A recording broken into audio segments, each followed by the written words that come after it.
como eu vim sozinha, o jeito de vocês me verem vai ser assim, dando um oizinho pelo espelho. Oi pessoal, hoje eu vim mostrar pra vocês o Palácio Rio Negro e eu escolhi começar essa retomada do meu vlog falando sobre pontos turísticos e pontos importantes da nossa história, da história da minha cidade, né, que é Manaus. Afinal de contas, eu não sei se quem tá vendo aí é daqui também, pelo Palácio Rio Negro, porque é o prédio histórico que eu mais gosto.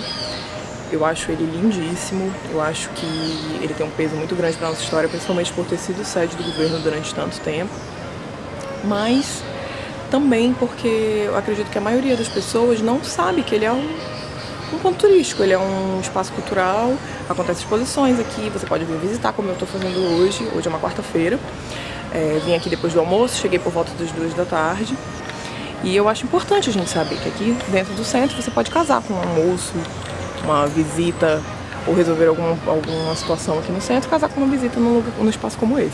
No momento só tem uma exposição aqui, Azulinha. Peguei algumas imagens dela, vou botar aqui em seguida, mas é sempre bom acompanhar o Instagram, as redes sociais da Secretaria de Cultura, porque lá sempre estão informados, né, quais são as exposições que estão aqui. Quando eu vi na primeira vez, também estava uma exposição do Carnaval, de alunos do Senac, do curso de fotografia, que era muito interessante. Vou tentar colocar trechozinhos aqui também, mas essas exposições geralmente elas são sazonais, então tem que acompanhar sempre as redes sociais para saber o que está rolando. Porém, fica aqui de forma fixa as exposições referente à Constituição do Estado do Amazonas e uma exposição contando um pouco da história dos nossos governadores, além da explicação da arquitetura do local. Eu pretendia falar um pouco sobre isso lá da frente, mas pela hora o trânsito está muito intenso, então eu imagino que o barulho não vai ficar muito agradável. Por isso que eu optei vir aqui pelo jardim. Porque o Palácio Rio Negro, vocês vão ver através da visita, através das imagens, eu espero que dê certo, de que ele é muito dividido, ele não é um grande espaço com grandes salões, ele é dividido em cômodos menores, porque ele foi concebido como uma residência. Ela foi uma residência, esse palacete, né? Tanto que ele sempre recebe esse nome de palácio, porque realmente ele é um palacete, e ele foi concebido por um barão da borracha, um alemão, chamado Scholz, não sei se é exatamente assim que pronuncia o nome dele, e ele ficou pronto e passou a ser residência desse barão da borracha em 1903. Então, a localização para ele era perfeita, primeiro porque era muito próximo do rio, tinha o Igarapé de Manaus, que ele acessava aqui, ele desemboca no Rio Negro, então ele conseguia chegar de canoa, fiscalizar as mercadorias, todos os produtos dele estavam sendo escoados. Além de tudo, ele amava a natureza, então esse contato com pássaros, não sei se vocês estão ouvindo aí, mas tem cheio de cantos de pássaros nesse momento. Ele amava a natureza, ele era um observador, um pesquisador de pássaros e da natureza como um todo, então essa casa para ele era o lugar perfeito, era o paraíso particular dele. Mas o que acontece foi que com o declínio da economia da borracha, ele optou por voltar para a Áustria, e voltar para a Alemanha, e acabou que se instalou na Áustria, e então esse prédio foi vendido para o governo do estado, porque no momento não tinha uma sede oficial. A sede que usava o governo do estado, né, ficava lá no Paço Municipal, onde hoje em dia é o Paço Municipal, onde é o Palácio Rio Branco, né? Até por isso a opção do nome daqui ser Palácio Rio Negro. Então o governo se transferiu para cá em 1918. Daí foi a sede oficial do governo durante vários anos. No momento essa é a única exposição que está acontecendo aqui no Palácio, uma exposição patrocinada pelo governo do estado, e ela fala sobre cores. Vou tentar pegar algumas telas para mostrar melhor para vocês. Ela é uma exposição bem pequena, ela já estava aqui da última vez que eu estive no Palácio, inclusive quem me segue no Instagram, eu vou deixar aqui embaixo, na caixa de informações, viu que eu postei esse T. E a base dela é a magenta misturada com cores primárias para se fundindo e apresentando novas cores. Ela é feita no gesso e pintada à mão. Tem umas cores lindas aqui. Algumas composições. Aqui os testes. Tem mistura de cores.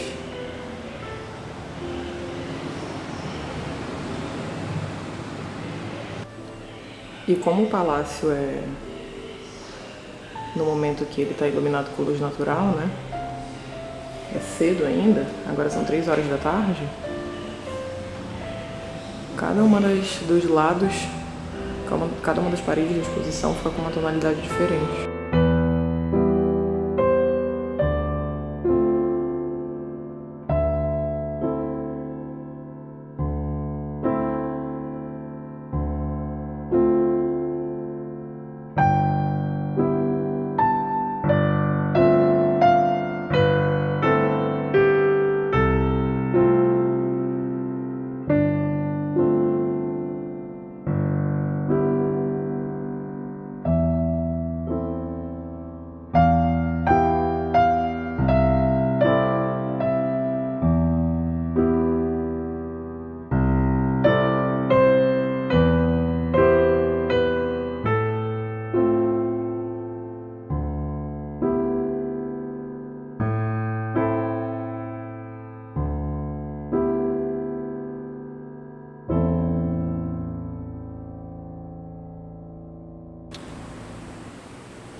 Aqui acabei de subir para o segundo andar do palácio e esse andar, todas as salas são dedicadas à exposição de mobiliário da época em que o palácio foi utilizado como sede do governo. Móveis, cristaleiras e assim, na minha opinião vale muito a pena a visita mesmo que não esteja rolando uma exposição aqui no palácio, porque o palácio é lindo, a arquitetura dele é linda e as próprias peças que estão expostas aqui são muito bonitas.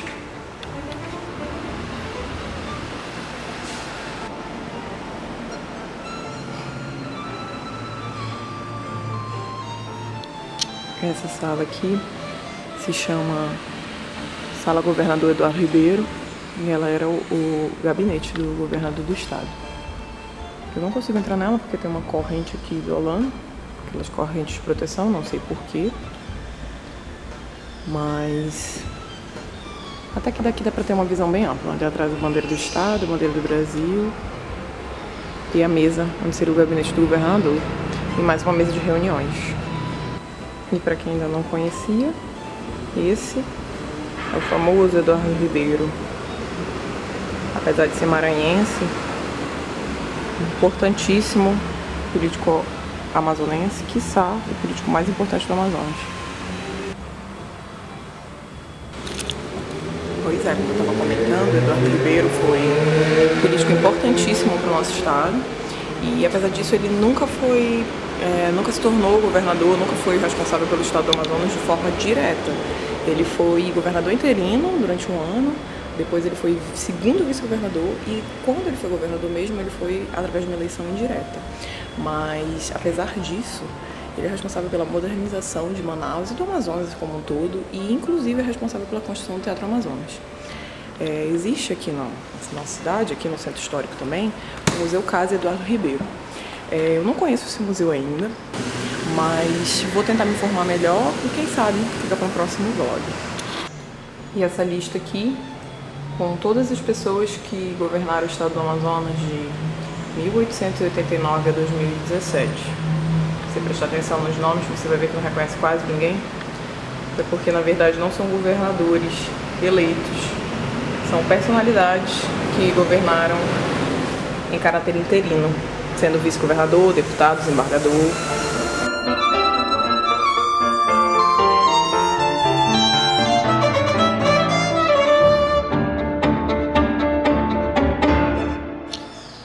No segundo andar, também em caráter de exposição permanente, tem uma exposição, uma instalação referente à Constituição do Estado do Amazonas. Conta a história, primeiro da Constituinte de 89, e faz um resumo dos direitos descritos nela, tanto direitos individuais quanto direitos sociais, deveres do Estado. E assim, até agora, de tudo que eu vi aqui dentro, é a primeira sala, primeira exposição que tem tradução para o inglês, que é a Constituição, dois exemplares da Constituição, e é claro que na frente dela, com a foto do Palácio Rio Negro, né? Afinal de contas era a sede do Estado.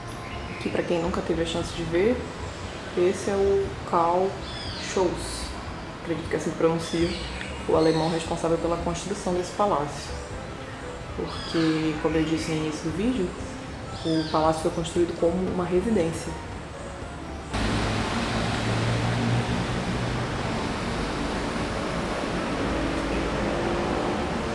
Eu pretendia falar aqui nessa varanda.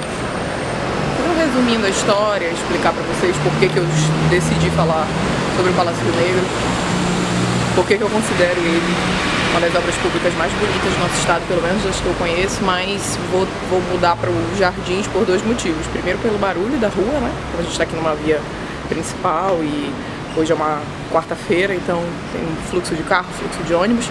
Também pelo calor, porque hoje está caprichado. Calorzinho amazônico, não é mesmo? Eu quero mostrar para vocês um prédio anexo que tem aqui e contar uma história, uma trilha sobre ele. Mas esse prédio, ele é um anexo aqui do Palácio Rio Negro. Ele fica no mesmo terreno, no mesmo espaço físico, eles compartilham o estacionamento. E ele é o salão de festas oficial do governo do estado, então ele fica a serviço e à disposição do governador do estado. Vocês conseguem ver essa partezinha de vidro aqui, essa bancada, essa varanda dele. Eu sou apaixonada por ele, achei ele muito lindo. E eu já pude ver ele por dentro. Eu nunca estive em nenhum evento nele, mas eu já vi algumas imagens, enfim. Se você procurar na internet, você encontra. E quando eu estava organizando a festa de casamento, eu tentei ver a possibilidade de conseguir casar nesse local. Eu sei que é muito difícil, né? Seria muito difícil, afinal de contas, como eu disse, é um salão de festas particular reservado para o estado do Amazonas, não é particular na verdade, né? Mas enfim, é um salão de festas reservado para o governo do estado, para eventos oficiais do governo do estado. Então é claro que não rolou, mas não custava nada tentar, né? Contando pra vocês esse meu sonho, quem sabe? Não foi uma festa de casamento? Mas quem sabe um dia eu consigo fazer um evento cultural aí, né? A gente faz uma exposição, a gente faz um simpósio sobre cultura, faz um simpósio sobre blog de cultura, sobre a divulgação do nosso estado, sobre turismo. Muitas possibilidades é o que não falta. Um dia eu faço um evento aí, espero.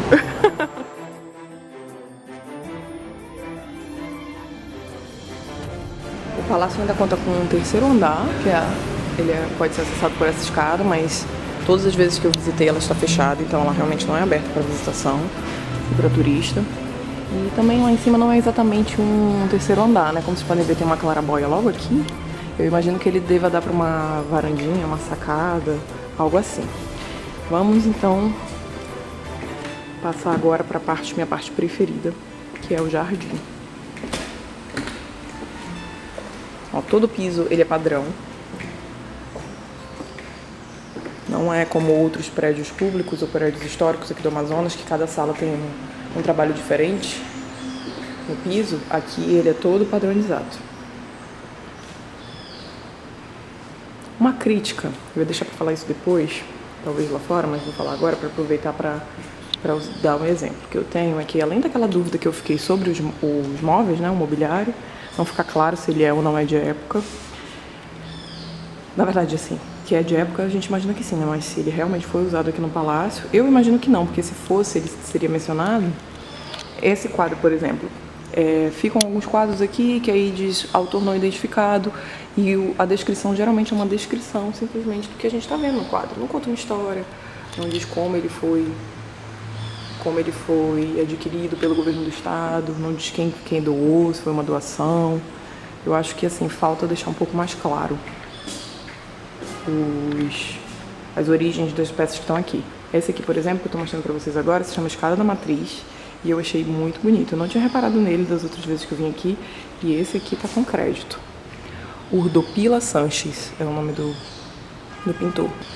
Mas enfim, voltando, como eu disse, minha parte preferida, o jardim. O palácio tem também uma varanda para a área interna dele, que é super agradável, super ventilada. Tem essas poltronas aqui que a gente pode sentar, ficam livres para os visitantes. E ele tem esse pequeno jardim aqui, próprio dele, fica no mesmo terreno, no mesmo limite de espaço, né? Enfim, dentro do palácio mesmo. Ali atrás fica o estacionamento.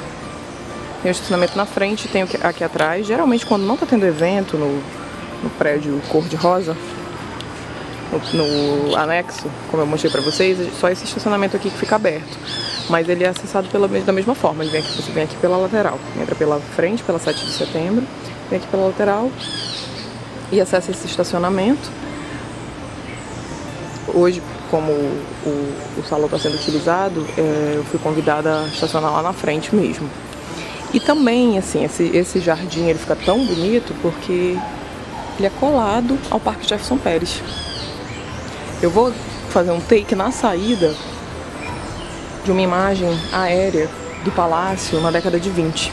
Que nada disso aqui existia, tudo foi aterrado. Aqui, essa parte de trás do palácio, acabava aqui nesse jardinzinho, nessas árvores que vocês estão vendo aqui próximo desse banco. E o que acontecia aqui era a união de dois igarapés e, enfim, esses igarapés corriam até desembocar no Rio Negro, lá na frente, né? Lá onde hoje em dia é o porto, né? Nada disso existia, não existia o parque, não existiam os passeios. Tudo foi feito depois. Eu vou dar uma descidinha, dar uma caminhada no parque, só para vocês terem uma noção de como ele é realmente anexo aqui ao Palácio Rio Negro. Você pode casar a visita dos dois lugares juntas. Aqui embaixo é uma área muito agradável, por ser muito arborizada, o clima fica até fresco, né? Mesmo levando-se em conta que estamos em Manaus. Essa sala aqui, ela fica bem próximo à varanda para o jardim. E ela tem uma exposição falando um pouco dos símbolos oficiais do Amazonas, né? Tem aqui o hino do Amazonas, inclusive com a opção de ouvir. Já ver se está funcionando. Com a opção de você escutar o hino do Amazonas.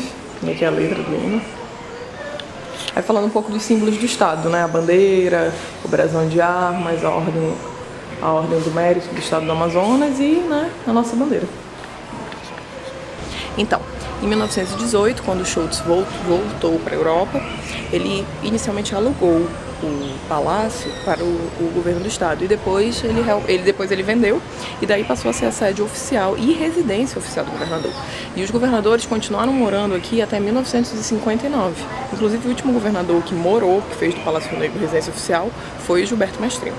Mas sede do governo continuou até 1995, quando a sede foi transferida para a sede atual, que fica lá no início da Avenida Brasil, na Compensa. E essa aqui é a imagem que eu comentei, a imagem aérea do Palácio Rio Negro. Essa daqui, aliás, é da década de 20, de 1922.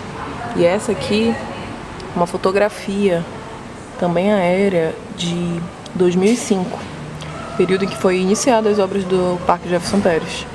Olha só como a parte de trás do palácio, ela dava aqui, ó. Ela dava acesso direto ao igarapé. Mesma coisa que aqui. Acesso direto ao igarapé. Não existia o parque até então. E eram os igarapés de Manaus e do Bittencourt. Esses dois bracinhos aqui que se encontravam. Para atualizar aquelas informações sobre o Salão Rosa, eu descobri o nome dele. Confirmei, na verdade. Eu sabia que se chamava o nome de um rio, mas eu não lembrava qual. Ele se chama Salão de Festas Rio Solimões. Então, gente, o palácio ele fica aberto todos os dias, segunda a sábado, das 13 às 17 e nos domingos das 11 às 15. E eu acho que vale muito a pena, independente de estar tendo ou não alguma exposição, vale muito a pena a visita, principalmente para conhecer um pouco mais da história, para você imaginar, você ver lá dentro, como eu mostrei para vocês, fica um vídeo contando a história do palácio, da construção dele, do período em que ele era sede do governo. Além do que é importante a gente valorizar esses lugares, né? É um lugar que talvez se você estivesse viajando, turistinando em uma cidade, você fizesse questão de visitar e quando é na sua própria, você não vai. E aqui, o Parque Jefferson Pérez. Acesso direto aqui ao palácio. Ali tá a varandinha de onde eu tava gravando, o parque. Tem acesso através dessas escadas. No momento tá muito quente, né? Talvez um pouquinho mais tarde, você chegar pra visitar o teatro. Ai, gente, palácio. Você chegar pra visitar. Sim, no momento tá o sol tá bem quente, mas de repente você chega um pouco mais tarde para visitar o palácio. Às 16 horas, 16h15, visita. E quando o sol já baixar, dá uma caminhada aqui no parque. Olha só, um outro ângulo do Salão de Festa Solimões, como ele é lindo. Então é isso, eu realmente hoje vim só aqui nessa parte, essa pracinha aqui central, inicial do Parque Jefferson Pérez. Mas fica a dica pra vocês, é bem possível casar essas duas visitas após um almoço, ou de repente após um café da manhã, no domingo principalmente, porque no domingo acontece a feirinha do Eduardo Ribeiro, que é aqui próximo. E pra ter alternativas, né? Pra conhecer a nossa cidade, pra passear, é de graça. Não é cobrado nenhum ingresso para o acesso. E para desenvolver, né? Principalmente um sentimento de que nós também temos cultura, nós também temos história. E ela é muito grande e muito rica, inclusive. Então é isso, espero que vocês tenham gostado. E esse é o pontapé inicial dos próximos vídeos e vlogs que vão ser focados aqui na nossa cidade, na minha cidade de Manaus. Beijo e até o próximo.